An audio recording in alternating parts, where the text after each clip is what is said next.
And now, officially, welcome to everybody who's joining us for this Lunch and Learn today. Folks here at Central, folks joining us on Zoom, thank you all for being here. I'm Rabbi Sarah Berman, Director of Adult Education here at Central. It's great to see so many friendly faces, familiar faces, and new faces joining us in the room today. I want to give a thanks to Morris Vogel, who is here today at one of our tables, back there, oh, there he is, for putting us in touch with Ellen M. Snyder-Grenier, our scholar and speaker for today. Ellen is a national award-winning curator and writer, and she's the principal of REW Co.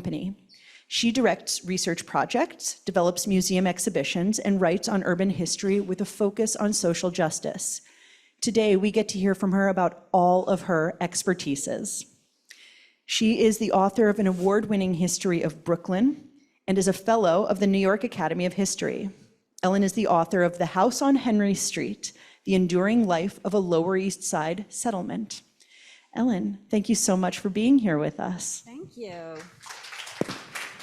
Can everybody hear me? Can you hear me? Fabulous.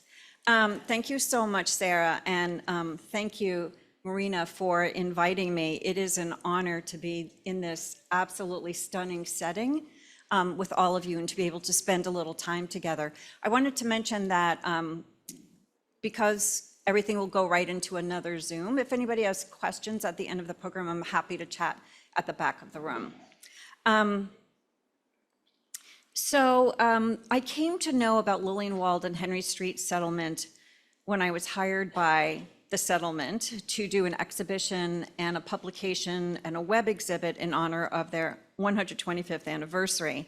And I'd also like to thank Morris Vogel, the brilliant former director of the Tenement Museum, for connecting me to Sarah and Marina. He was one of our key scholarly advisors on the project, so I'm forever indebted to him for all his help. So I am thrilled to be here today to talk about public health nurse Lillian Wald, social activist, all-around amazing individual. She's really my hero, so it just makes me so happy to be able to share her history and the history of the settlement. When I spoke with Sarah and Marina, they asked me if there were any connections between Wald and Central Synagogue. So I did a little bit of digging, and a lot more research could be done, but just with a little bit of digging, I did find some connections, and I'll be talking about them at various spots in the program. So Lillian Wald's Henry Street settlement. This is the settlement today on the left and around the 1920s or 30s on the right. I like to think of the title of this talk, really, though, is How a 26-Year-Old Nurse Created an Enduring Blueprint for Social Justice. I always marvel at Lillian Wald and what she was accomplishing when she was so young. I also think she had more than 24 hours in the day, but she is really an amazing individual. And when we were working on the exhibition, we in doing all the research and looking at all she had done, it became very clear that there was this sort of blueprint that she'd established. And if you look at her writings, you find this over and over again, that poverty is a social issue, not an individual failing, the belief that we are each whole and worthy, that our neighbors matter, and in times of need, we should act. So I'm going to take you back to the late 1800s. New York City, it's a time of skyrocketing urbanization and industrialization and immigration. From the 1880s to the early 1900s, nearly 19 million immigrants arrive in the United States. And most are Eastern and Southern Europeans, and there's this kind of push-pull. They are fleeing poverty and bigotry at home and drawn by the hope for better lives, for more freedom, and for jobs in this bustling industrial economy. And most of them arrive through New York City. So there's a lot of anticipation. I think that this illustration from the late 1800s on the left captures a little bit of that feeling as the immigrants are entering New York Harbor. They're looking at the Statue of Liberty and all that it symbolizes, and there's a sense of excitement. I love this quote it was from the Jewish Daily Forward. "My heart pounded with joy when I saw New York in the distance. It was like coming out of the darkness when I left my town. I sensed the freedom." So of those immigrants who decide to stay in New York City, most head to the Lower East Side, which has long been a first home for newcomers. New York City, by the late 1800s, it was moving uptown, and on the Lower East Side, there was housing that had been divided up by landlords, so there was, you could find a place to live for not that much, or as much money as you could probably afford. And it's a place that's really been home to a lot of newcomers, first the German and the Irish in the mid-1800s, and now Italians and mostly Eastern European Jews. So the neighborhood becomes known as the Jewish Lower East Side to many people. And it's strange. I mean, I always try to imagine myself in a new place where most people don't speak my language, and how that would feel to me. And I try to put myself in their shoes. So it's strange, but at the same time, it's somewhat familiar, because there are people possibly from your town or your village. There is Yiddish, Hebrew spoken. There are synagogues. This is Eldred Street Synagogue. So you get a sense that it's not completely a foreign place. But at the same time, this is a neighborhood that is incredibly impoverished, and newcomers faced myriad challenges. If you look at this image, on the left is a family being evicted because they were unable to make rent. The center picture is of a tenement. It's a small child playing in the dark hallways. And on the right is a woman in a photograph taken by reformer Jacob Riis, reformer and photographer, writer. And she has a plank next to her, and that's her bed for the night at a police station basement, which is a place that people could go if they really had nowhere else. Bigotry is rampant. This image is from the magazine Judge, and when I looked at it and really started to really zone in on what was happening, it's quite horrifying. And it represents Statue of Liberties and recoiling from these newcomers who were being dumped at her feet, and it's titled "The Proposed Immigrant Dumping Site." So people face bigotry. The Lower East Side can be a tough place to live because it's extremely crowded. Many people say that it is the most crowded place on earth. And the streets are often dirty. If you think about the time period we're talking about, the late 1800s, even early 1900s, there are still horses on the street. So there is manure. This is a horse that has probably been worked to death, and it died and is just left there. There might have been sewage. And it's really the only place that kids have to play. And also, there are jobs, but there are awful, quite brutal working conditions. Pay can be extremely low. Workplaces are cramped. People have few or no rights, and if you decide or if you get fired, or someone else will be there to take your place the next day. There was a survey done, which I found really interesting and revealing, in 1906, of 1,045 children in tenements. 558 work, and only 492 attend school. And that's because they are working to help make ends meet for their families. Housing is often substandard and overcrowded. Jacob Riis, in his 1890 expose, How the Other Half Lives, described 2 small rooms in an Essex Street tenement that housed a couple, their 12 children, and 6 boarders. And people would take in boarders, again, to help make ends meet.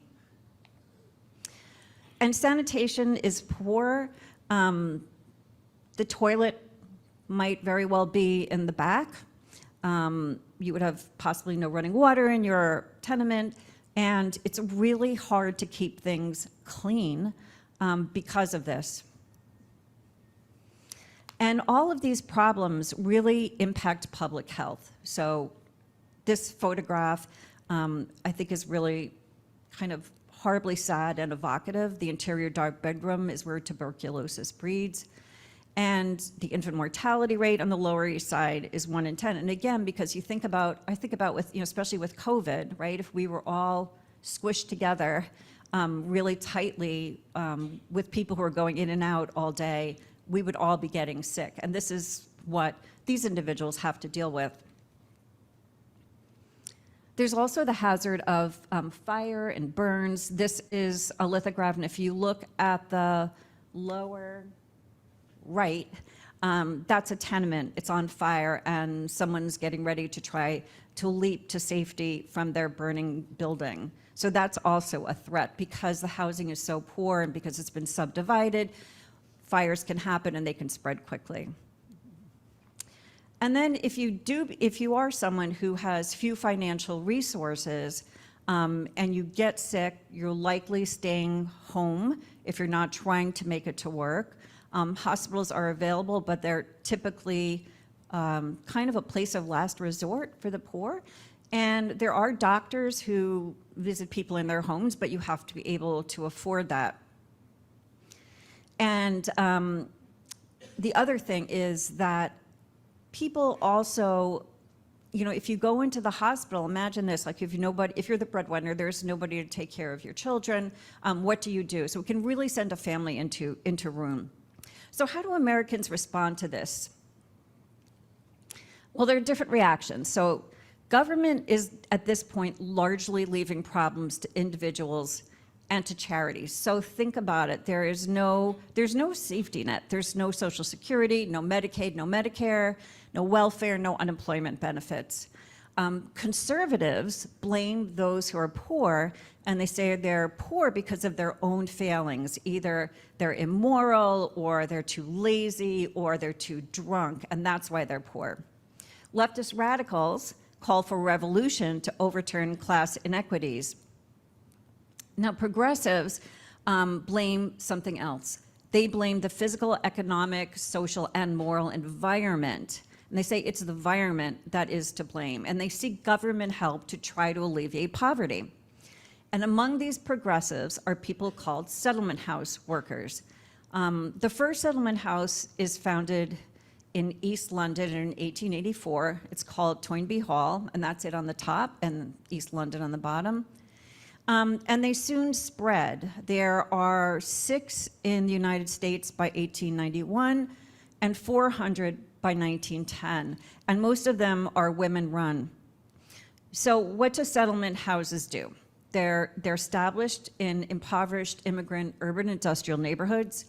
They're run by workers who are mostly white and middle class, and the idea is that they settle in the neighborhood, and they see that as necessary. Earlier charity groups would head into a neighborhood to help them, but then they would leave at the end of the day to go back to their homes. And settlement workers feel that the only way to truly help people is to work with them as opposed to for them, and to really understand their neighbors and their needs. They offer social services, they help immigrants navigate their new world, and they also fight for social change. Now, there were naysayers. I love this quote from the Hebrew Standard from 1910, who say, settlement house workers are professional uplifters whose highest ambition is to write glibly about the ghetto people.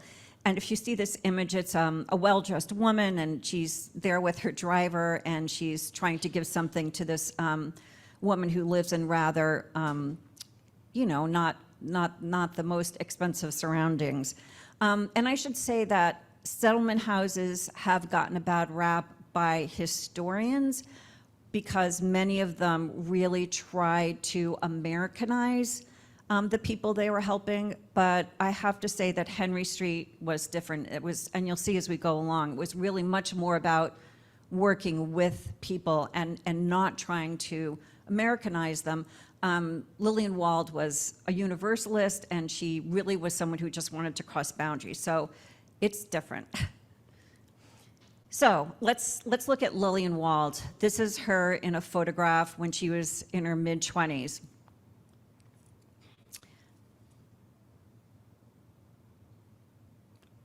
She's born in 1867, And she grows up in Rochester, New York, and she's the child of German Jewish immigrants. And she lives in a home where her eyes are really, open to the world. They're very worldly.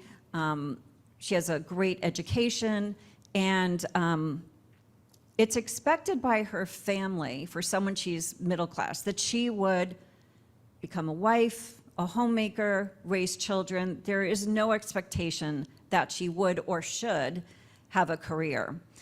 But Lillian Wald is a little different, and her sister becomes ill at one point, and a nurse comes to the home to help out her sister. And she says, wow, I never realized that women could be out in the world doing good work, and this looks like something I would like to do. So it's sort of, you have to, again, think it would have been really radical at this moment for someone to do that. And I love this. This is it's her application to nursing school in 1889. And she says, my life hitherto has been, I presume, a type of modern American young womanhood, days devoted to society, study, and housekeeping duties, such as practical mothers consider essential to a daughter's education. This does not satisfy me now. I feel the need of serious, definite work. So she is accepted. She goes to nursing school and then to the Women's Medical College, which is shown on the right. And March 1893, she's 26 years old, and she has been invited to teach a homemaking class to immigrant women on the Lower East Side. So she's teaching the class, and all of a sudden a young girl bursts in. She is the daughter of one of Wald's students, and she begs Wald to come with her to see her mother, who she says is very sick, and she's afraid she's dying. She's in a nearby tenement. So Wald takes her hand, and they rush through the streets, and they walk past scenes of the Lower East Side. They walk and jostle through these, crowded streets of people and push carts and vendors. And they come to the girl's home, and they climb up muddy stairs, and they go into the room where a family lives along with their boarders. And there's the mother. She's lying on a bed and hemorrhaging after childbirth. She was abandoned by her doctor because she could not pay his fee. So Wald is completely shocked by this, by the walk through the city streets to this place, and also by the squalid nature of the tenement. And she decides she's going to take action. She writes, that morning's experience was a baptism of fire. Deserted were the laboratory and the academic work of the college. I never returned to them. So now Wald does something that also would have been considered extremely radical for the time. She moves with a colleague from nursing school named Mary Brewster into a top floor tenement on the Lower East Side. And this is a really wonderful and rare photograph of them. They're wrapping bandages, and I believe that's Wald on the left, and on the right is Mary Brewster. And what she really starts to do is, it's just really the beginning of public health nursing. The idea is that they are going to help people in the neighborhood, not just for things like, a burn or an illness or, childbirth. They're also going to help them holistically. So if you need car fare to get to a job interview, they can help you with that. If you want advice because, your daughter's in trouble, they give advice on that. It's a very holistic, and that's what makes it different from nursing up until then. They're really looking at the whole person and addressing all the aspects of their life, and working on preventative work, talking to people about sanitation and how they can help to prevent getting sick. And they believe, as progressives did, that the problem is really the conditions in this neighborhood. So she has to look for money to help pay for this, because what they're doing is really providing care for little or nothing. So there's a sliding scale, but if you can't pay, they'll still take care of you. And her supporters are extremely key, and many are members of New York City's affluent German Jewish community. There are people like wealthy banker Felix Warburg, shown here, whose Fifth Avenue mansion on the right today houses the Jewish Museum. I think that gives you a sense of the wealth of his wealth. This is on the left, Henry Morgenthau Sr., wealthy lawyer, businessman, U.S. ambassador to the Ottoman Empire in World War I. And on right, Henry Morgenthau Jr., who was U.S. Secretary of the Treasury under FDR and a designer of the New Deal. These are all people who are helping to support their work. Perhaps the most well-known of her supporters is Jacob Schiff, shown here. He's one of the most prominent German Jewish businessmen of his time. If you wanted to have somebody on your side to help you fund this important work, he would be the person that you would want to have. And he's in Harper's Weekly. I included this picture because he's shown amongst some of the other wealthiest individuals of his time, just to give you a sense of his stature. He's also extremely philanthropic, and he helps all sorts of causes. And here's the connection to Central Synagogue, or one of them. Schiff is part of this orbit of German Jewish citizens of New York City who really care about creating change, and they care about social welfare, and they're really working hard to try to help these newly arrived immigrants. So I learned from my research that Jacob Schiff, who supported Lillian Wald, also supported the work of Rebekah Kohut, who is married to Alexander Kohut, the synagogue's rabbi from 1885 until his death in 1894, and stepmother to his 8 children. So clearly, these people are all kind of the same orbit, and they're crossing paths. So Rebekah Kohut, super, I'm sure you know more about her than I do, but I found her incredibly inspiring. She's part of this growing number of Jewish female activists who are out addressing issues of the day. She's very involved in education. At some point, she's called on by the President of the United States to help with government issues. She's organizing other women, and she's traveling in Wald's orbit. So, I'm so impressed by some of these women because she was taking care of these 8 stepchildren, and yet by 1905 alone, these are all the things she had accomplished. She was the principal of a preparatory schools, director of a Hebrew free school kindergarten, director of the Women's Health Protective Association, director of New York Congress of Mothers, president. The list goes on and on and on. So she's really an incredible individual. And I know that she and Wald knew each other well because of this article I found from 1935 in which Wald writes about Kohut.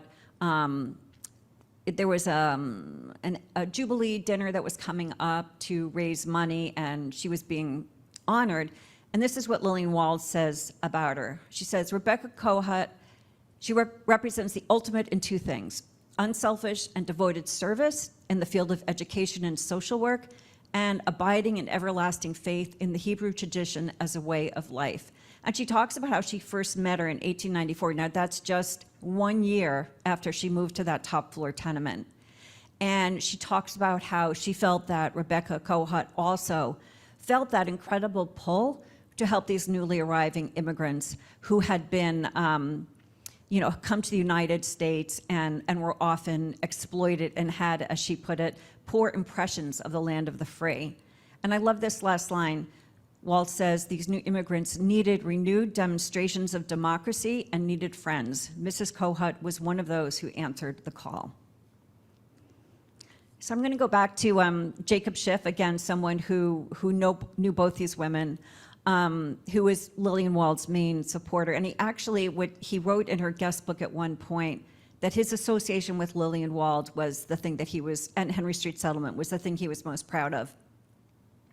So he's got financial means. In 1895, he learns that they're working out of his top floor tenement and it's crowded and they can't serve everybody.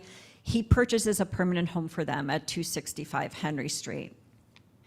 And they do a little bit of renovation. There are rooms for the nurses to live in upstairs. They create a little clinic. There's a place to eat. It's really kind of a wonderful, homey place. And again, it's right in the heart of the Lower East Side. So they're living with and alongside their neighbors. And Wald slowly builds up this core of public health nurses who are going out into the city and visiting people for little or no cost and helping them in their everyday lives. And these are just some of them shown here. And this is, Lillian Wald is at the center. So their work is expanding and it continues to expand. And one of the nurses wrote an article titled The 4 Branches of Usefulness. And I think it's a good way to think about their work and what they were doing.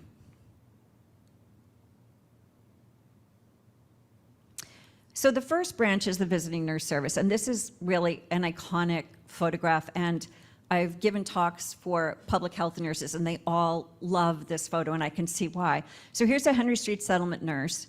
She's got her bag in one hand. She's climbing over the roofs of tenements so she can get to her next patient as quickly as possible.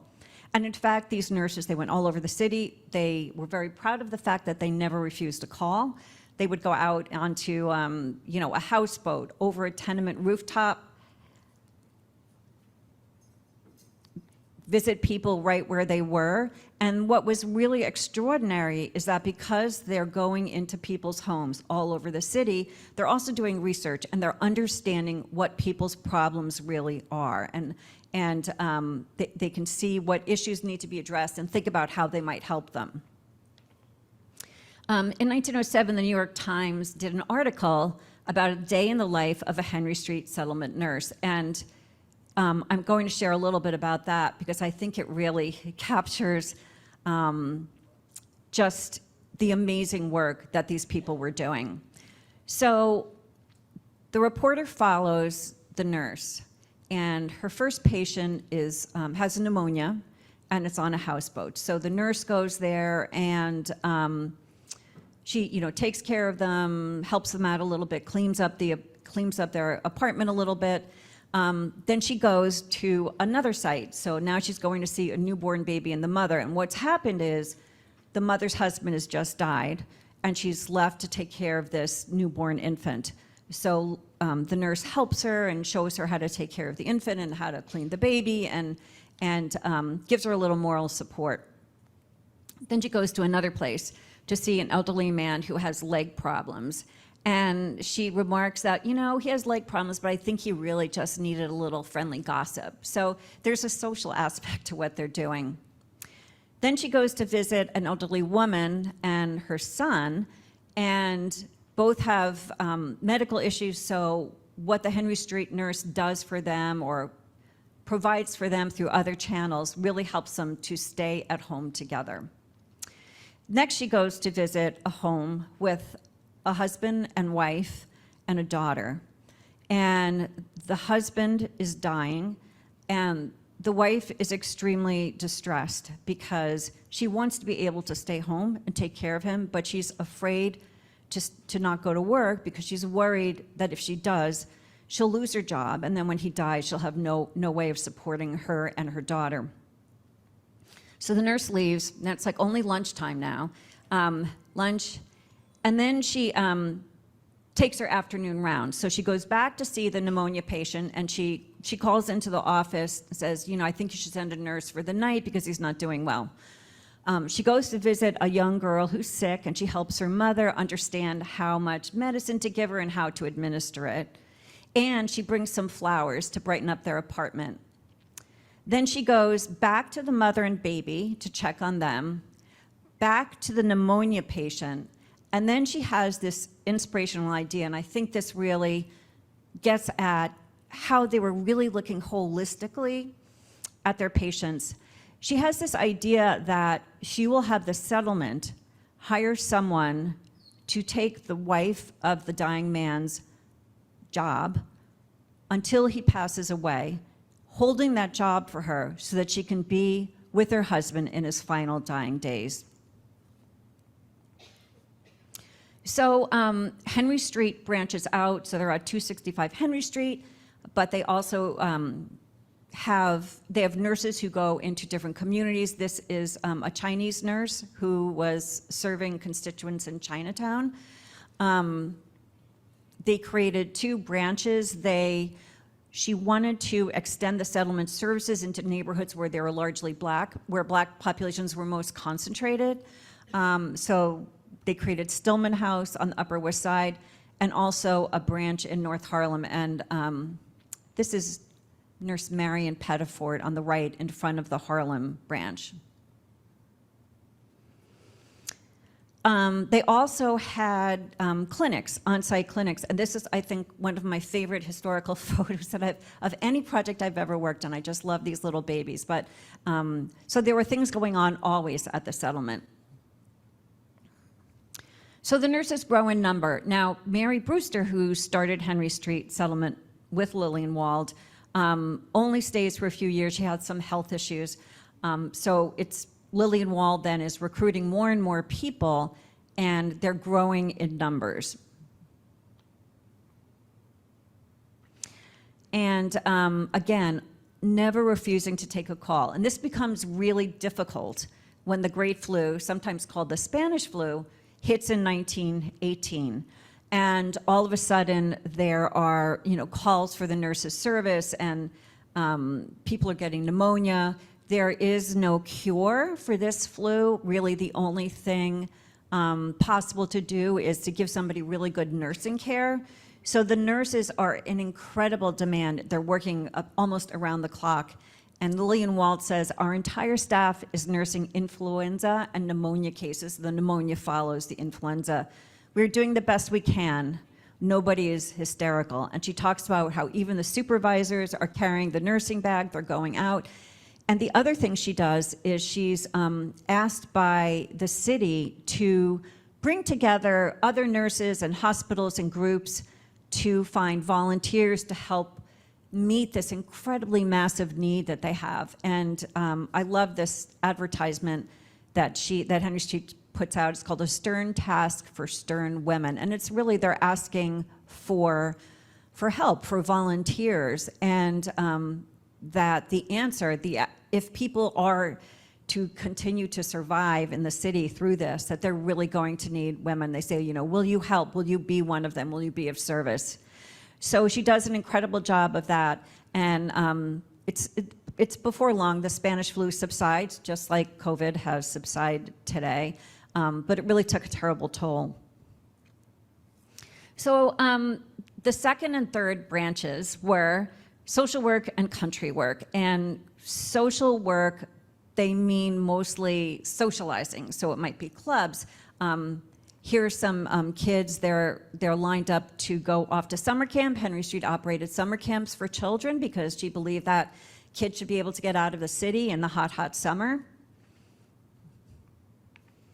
This is one of the many clubs they had for all different interests. This is a music class that's being held at Henry Street in their dining room.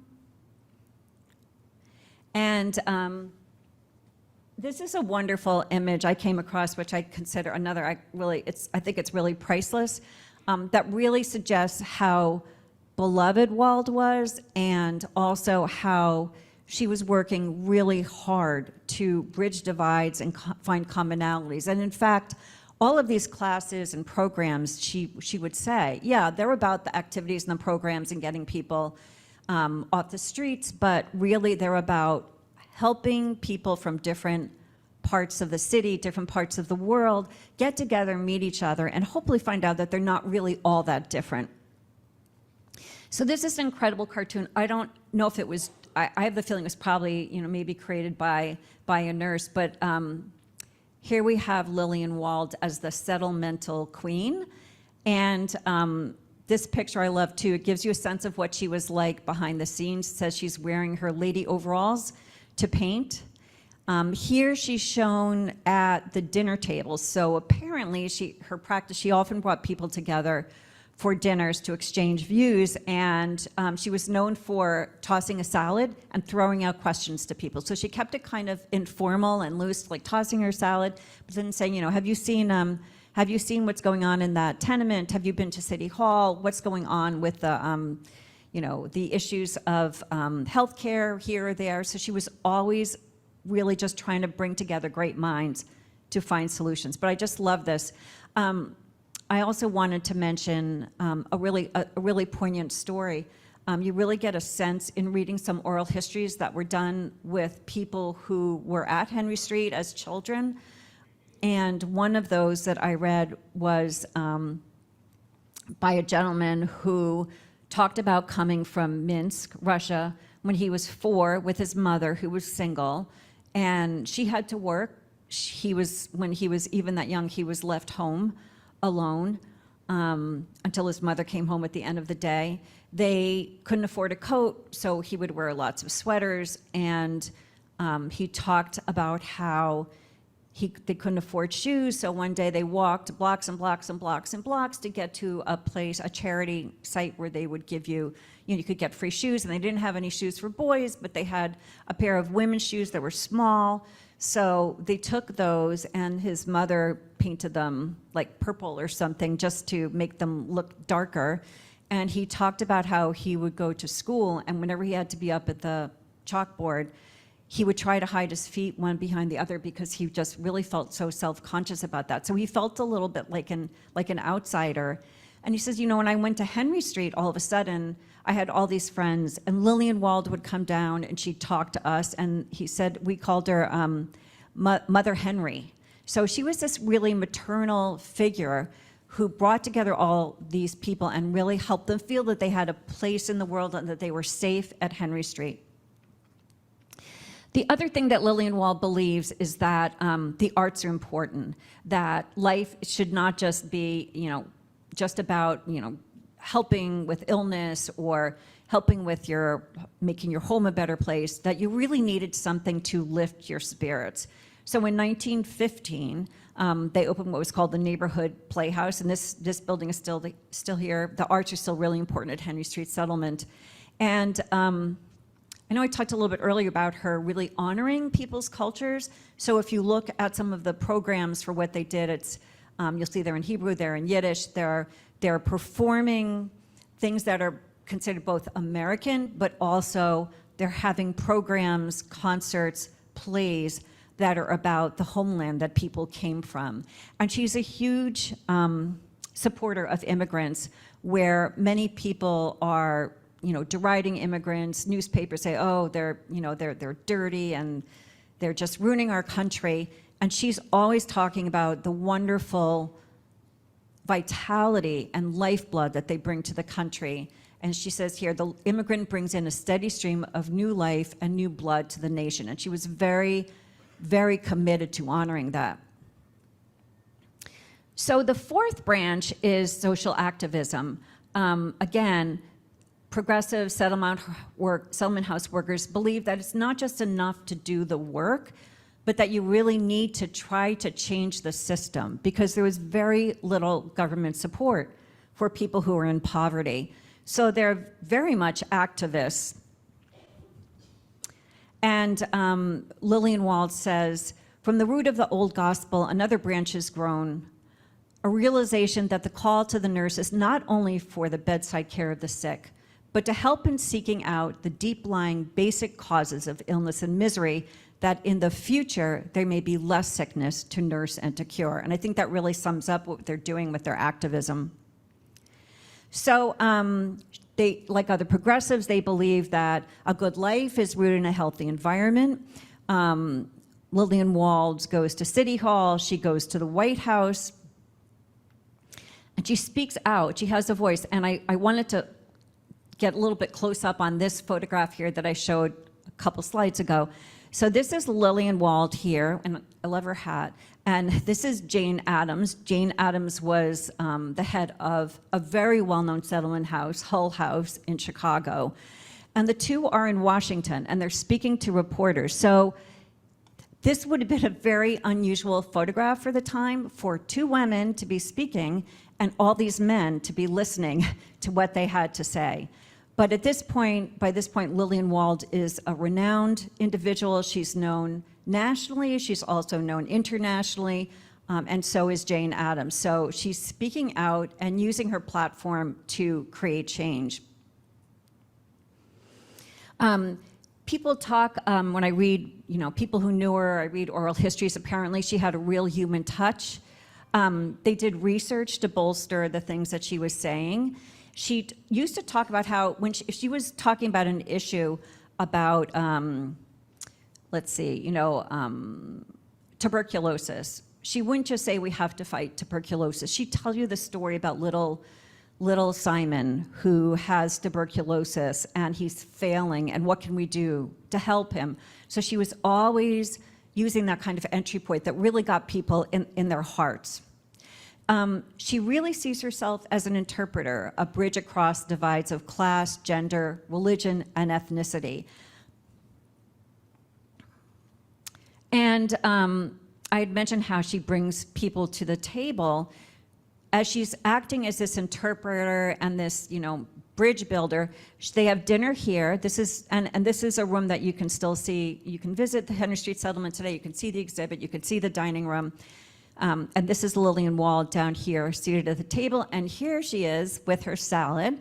So she brings all different people to the table in the belief that by exchanging ideas and views, they can come up with solutions. And the people she brings are really the movers and shakers of the day. I'm showing just a few, but it's sort of like a who's who of progressives in New York City at the turn of the century. And she says, the visitors who come from all parts of the world and exchange views and experiences prove how absurd are frontiers between honest thinking men and women of different nationalities and different classes. So this is Russian revolutionary Catherine Brushkovsky. This is social reformer and writer Jacob Riis. This is a younger Jane Addams. These are other settlement house leaders. This is sociologist and activist W.E.B. Du Bois. And this is Teddy Roosevelt, who was police commissioner of New York City. So she's bringing all these people together to exchange ideas. One of my favorite stories is when she talks about, she has a dinner and she's purposely putting people together in certain situations to bring them in closer proximity to each other. So she has Jacob Schiff, her benefactor, leading German-Jewish immigrant businessman of the day, and she's got a labor organizer, and they're sitting next to each other, and they're kind of arguing with each other over a recent strike. But she says by the end of the dinner, Jacob Schiff had his arm around the labor organizer, and the labor organizer has his arm around Jacob Schiff, and they're swapping Hebrew sayings. So this is the kind of world that she was looking to create. So she fights for all sorts of rights. She fights for the rights of immigrants. She fought against a literacy test that would have kept people out of the country. When I first saw this image years ago, I thought perhaps it was somebody today using an old-fashioned style to make a point, but it's not. It's more than 100 years old, and it just really captures this idea of Uncle Sam building a wall to keep out newcomers. She fights the rights of workers. She helps form the National Women's Trade Union League, the first national association dedicated to organizing women workers and fighters for an 8-hour workday. The National Women's Trade Union League has many activities. One of them is they conduct a 4-year investigation into the 145 deaths of the 1911's horrific Triangle Shirtwaist Factory, where so many people died they had to jump from the windows because of the owners, closing methods of egress to them. She fights for the rights of children. As these nurses are going to people's homes, they see the conditions, they see that kids are they're working, they might be hungry, they might not be able to go to school, and she fights for the rights of children and forges change in all the places where children are. She fights for child labor laws.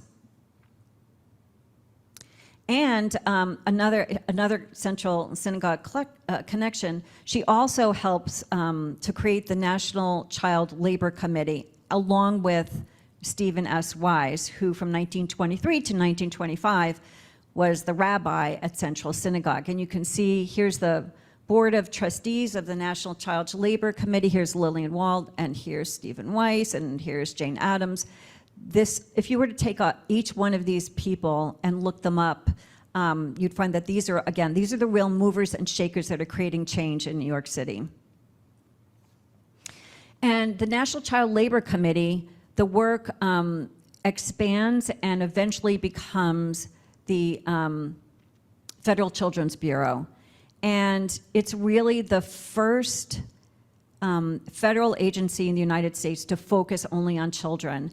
And when Lillian Wald was working with others to create it, part of the impetus was that they said, the government had committees to, make sure that boll weevils, to check on boll weevils and do research on them, but nothing on children. So they developed finally, after many years, they were able to establish the Federal Children's Bureau, and really every child in the United States has been impacted by that work, by the work of Wald and Wise and their fellow activists. She also spawns the school nurse because she sees that kids are coming to school and they're sick, and she collaborates with a nurse to have her go in to the schools and treat children for things that they might normally have stayed home for, like a skin disease or something that might be contagious, so she helps to cure that, and that becomes the model for the school nurse in the United States. She also advocates for the free school lunch, and she believed that this lunch should be free not just to the kids who couldn't afford it, but to everyone, because she didn't want children to feel like they were singled out as not having the money for lunch.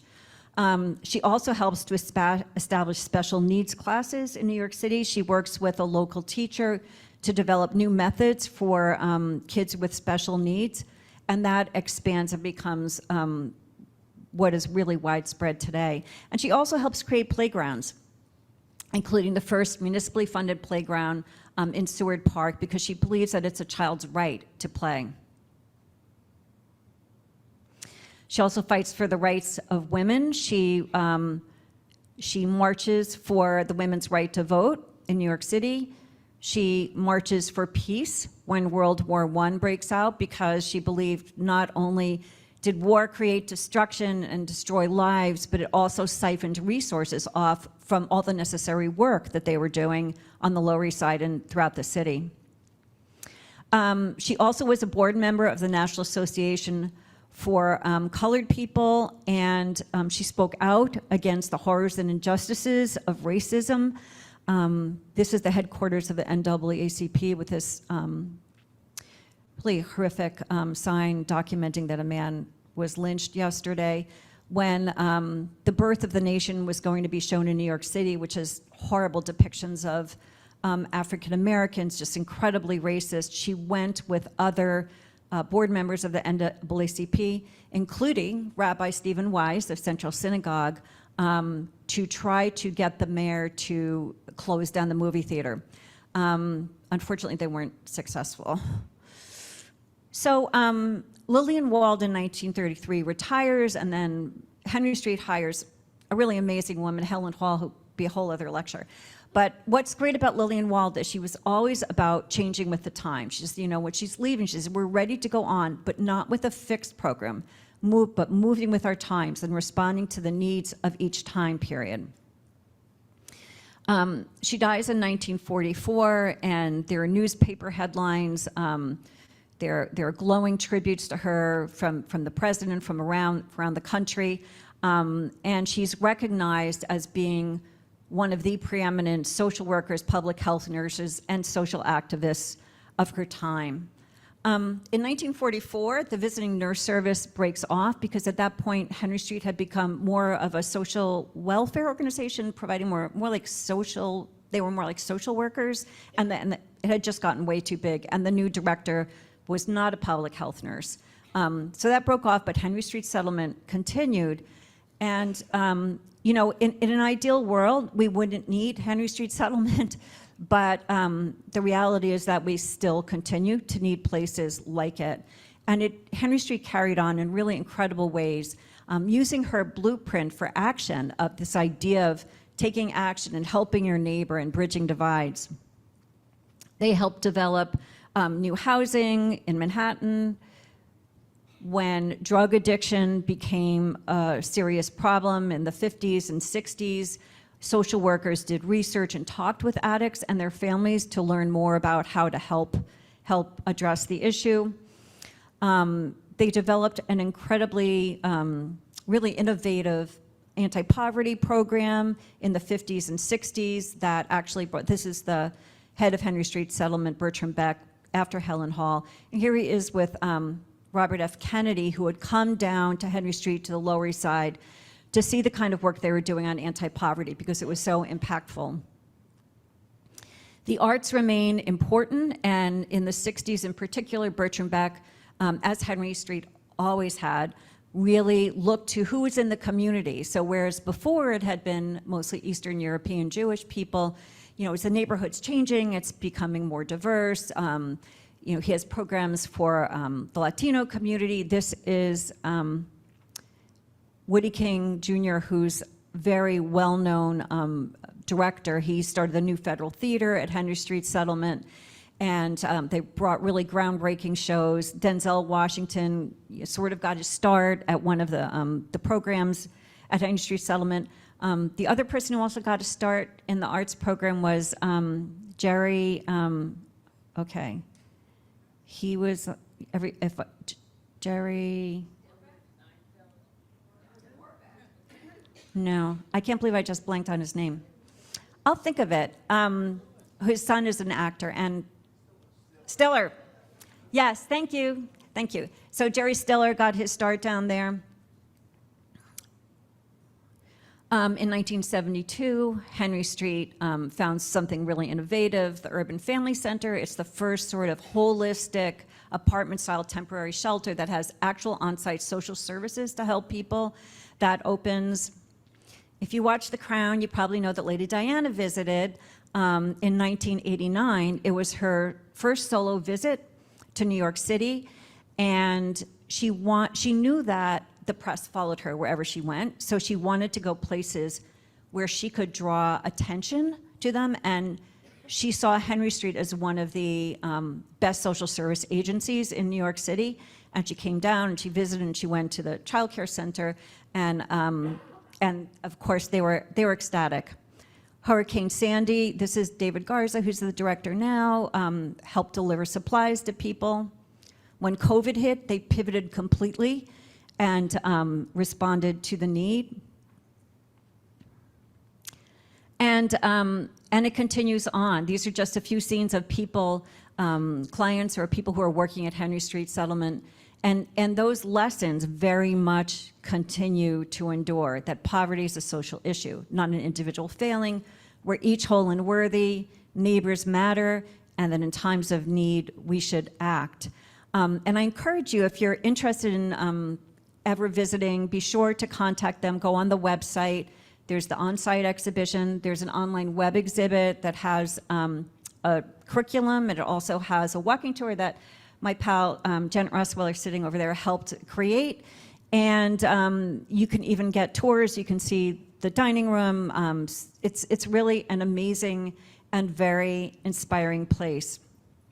So I'm going to close with one of my favorite quotes from Lillian Wald, that my message is of the worthwhileness of love and fellowship and mutual respect for each other the world over. It is an enduring faith. And I think, what more can you say? So thank you all so much.